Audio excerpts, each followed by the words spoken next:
সনাতন ধর্মাবলম্বীদের সর্ববৃহৎ ধর্মীয় উৎসব শারদীয় দুর্গাপূজার প্রস্তুতি চলছে। এ নিয়ে সবশেষ খবর জানাতে ভোলা থেকে যুক্ত হচ্ছেন সহকর্মী ছোটন সাহা।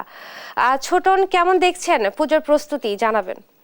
ইশরাত, মহালয়ের মাধ্যমে কিন্তু শারদীয় দুর্গা উৎসবের যে ক্ষণ গণগণনা সেটি কিন্তু শুরু হয়েছে এবং ভোলার যে 106টি যে পূজা মণ্ডপ রয়েছে, প্রতিটি মণ্ডপে আমরা দেখেছি যে শেষ মুহূর্তে যে ব্যস্ততা যা রয়েছে সেগুলো কিন্তু চলছে। বিশেষ করে প্রতিমার রং তুলির কাজ কিন্তু চলছে। আমরা একটু এই যে মন্দিরে রয়েছি, বাপ্তা শক্তি সংঘ মন্দিরে, এই কমিটির সাধারণ সম্পাদকের সাথে কথা বলবো এবং জানতে চাইবো যে আপনাদের এই মন্দিরে তো 100 বছর ধরে শারদীয় দুর্গোৎসব হয়ে আসছে, তো সংক্ষেপে বলবেন যে এবারের আয়োজন কি রয়েছে? এবার আমাদের আয়োজন এই 4 দিনে প্রতিদিন সাংস্কৃতিক অনুষ্ঠান এবং আরতি অনুষ্ঠান, এবং প্রতিদিন আমাদের এখানে প্রসাদের ব্যবস্থা আছে এবং আমাদের এই মন্দিরে অনেক ভক্তগণ এই মন্দিরে আসা যাওয়া করে। এই মন্দিরটি অনেক পুরানো মন্দির। ধন্যবাদ।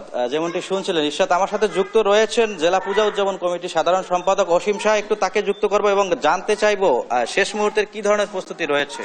ভোলা 106টি দুর্গাপূজার প্রায় কাজ সমাপ্তির পথে এবং এই মুহূর্তে রং তুলির কাজ চলতেছে এবং প্রতি বছরের মতো এবারও আরো বেশি প্রশাসনিক কর্মকর্তারা আমাদের নিশ্চয়তা দিয়েছেন পূজা যাতে সাড়ম্বরভাবে আমরা করতে পারি। ধন্যবাদ।